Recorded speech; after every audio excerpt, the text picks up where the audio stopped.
ম্যাচের সর্বশেষ পরিস্থিতি জানতে দর্শক সরাসরি চলে যাচ্ছে অস্ট্রেলিয়ার ম্যাকাইতে। সেখানে আছেন সহকর্মী নাহিয়ান বিন জসিম।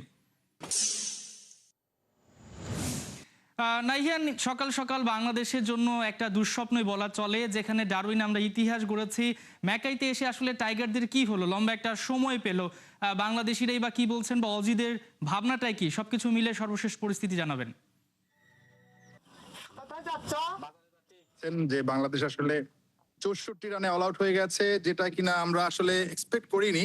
খুব সম্ভবত টসে হারাটা বাংলাদেশের জন্য আসলে একটু খারাপই হয়েছে, কারণ এই ধরনের উইকেটে যেখানে এর আগে কখনো টেস্ট ম্যাচ হয়নি, পাশাপাশি গ্যাবার মতো উইকেট বানিয়েছেন এখানকার কিউরেটর যিনি ছিলেন, যিনি আছেন আর কি, পিটার, তিনি এর আগে গ্যাবায় কাজ করেছেন। সো সবকিছু মিলে ওই টাইপের কি বলে আসলে একদম ওই টাইপেরই একটা উইকেট বানানোর সর্বোচ্চ চেষ্টা ছিল, সেখানটায় তিনি সফল হয়েছেন বলতে হবে।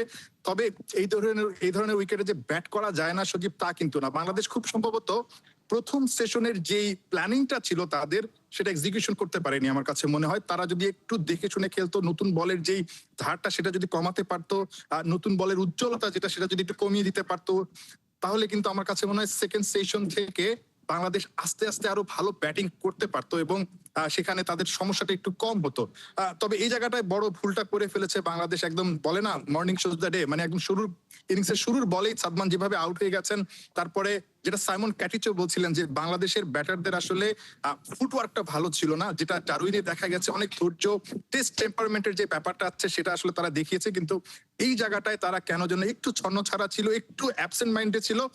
ওই ওই অল্প সময়ের মধ্যে একটা ঘন্টা খুব বেশি ইম্পর্টেন্ট ছিল নতুন বলে তারা ভয়ঙ্কর হয়ে উঠতে পারেন, সেই ভয়ঙ্করটা তারা হয়ে উঠেছেন। সেখানে স্টার্কদের অবশ্যই কৃতিত্ব দিতে হবে যে তারা একদম সেই লাইনে ফুলার লেন্থে বল করেছেন, যেটা স্টার্ক ঠিক প্রথম ইনিংসের পর বলছিলেন ইন্টারভিউতে তার স্ত্রীকেই। সো ওই জায়গাটায় আমার কাছে মনে হয় বাংলাদেশ একটু যদি সাবধানী হতো, একটু যদি ধৈর্যের পরিচয় দিত, তাহলে হয়তোবা এই জায়গাটা এত বাজে ব্যাটিং তাদের করতে হতো না। যাই হোক, এটা অস্ট্রেলিয়ার কন্ডিশনে এসে এরকমটা হয়। ইন্ডিয়াও 36 রানে অল আউট হয়েছে। বাংলাদেশ সবচেয়ে বড় ব্যাপার যেটা টেস্ট ক্রিকেট ইতিহাসের সর্বনিম্ন 26 রানের যে লজ্জাটা, সেটা তারা পার করতে পেরেছে। নিজেদের যে 43 রানের যে রেকর্ড সর্বনিম্ন টেস্টে, সেটা তারা পার করতে পেরেছে। বাট ওভারঅল যদি বলেন বাংলাদেশও যে খুব খারাপ অবস্থায় আছে এত কম রান করার পরও, তা কিন্তু না সজীব। ইতিমধ্যে 3টা উইকেট নিয়েছেন সজীব। শরীফুল এসেই 2টো উইকেট তার প্রথম ওভারে নিয়ে নিয়েছেন। তাসকিন ভালো বোলিং করছেন। সো আমার কাছে মনে হয় এই যে 64 রান, এই 64 রানের মধ্যে অস্ট্রেলিয়ার কতগুলো উইকেট আসলে বাংলাদেশের পেসাররা দ্রুততম সময়ে ফেলে দিতে পারে। এখন কিন্তু প্রচন্ড বাতাস এবং হুট করে ঠান্ডাটা বেড়ে গেছে। সকালে যখন এসেছিলাম তখনও কিন্তু আসলে জ্যাকেট পরা ছিলাম না। হুট করে কন্ডিশনটা একটু চেঞ্জ হয়েছে সদীপ। সো এই যে একটু মানে কন্ডিশনটা যে একটু চেঞ্জ হয়েছে, প্রচন্ড রকম বাতাস আছে, সেটা কাজে লাগিয়ে বাংলাদেশের পেসাররা যদি ভালো বোলিং করতে পারে এবং তাদেরকে কম লিডের মধ্যে অল আউট করতে পারে, আমার কাছে মনে হয় সেকেন্ড ইনিংসেও তাদের আসলে ঘুরে দাঁড়ানোর একটা সুযোগ থাকবে। তবে অবশ্যই মনে রাখতে হবে এই সেম ভুলটা কিন্তু তাদের করা চলবে না। সজীব, আপনার কিছু যদি জিজ্ঞেস করার থাকে। আর অজিদের আসলে ভাবনাটা কি? বাংলাদেশে এত কম রানে আউট করা গেছে এবং তারা কিন্তু তাদের একাদশে বেশ পরিবর্তন এনেছে। তাদের মধ্যে তো বেশ একটা ক্ষুধা ছিল যে বাংলাদেশকে কিভাবে তাদের ভেতরে যে একটা জ্বালাময় ব্যাপার ছিল সেটাকে তোলা যায়। নিঃসন্দেহে তারা বেশ খুশি।